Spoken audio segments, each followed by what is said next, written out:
Hi everyone, Joshna వాళ్ళకి మా ఊర్లోని మళ్ళీ రిసెప్షన్ అయితే అరేంజ్ చేశాము పెళ్లి తర్వాత.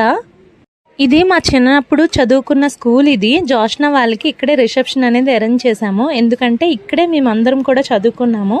ఇంకా మధ్యాహ్నం రిసెప్షన్ అయితే స్టార్ట్ అయిపోయింది. ఈజీగా వడ్డించొచ్చని మా మరిది అయితే అప్పడాలు మిరపకాయలు వడ్డిస్తున్నాడు. స్టేజ్ మీద అక్షింతలు మర్చిపోయారని నేను తీసుకొని అయితే వెళ్ళాను.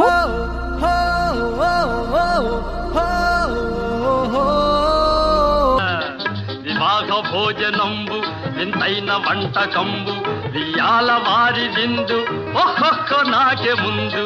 వివాహ భోజనంబు వింతైన వంటకంబు వియాల వారి విందు ఒక్కొక్క నాకే ముందు.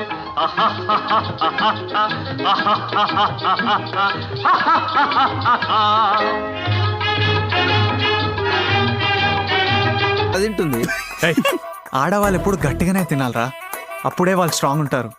వాళ్ళు స్ట్రాంగ్ ఉంటే ఇల్లు స్ట్రాంగ్ ఉంటుంది.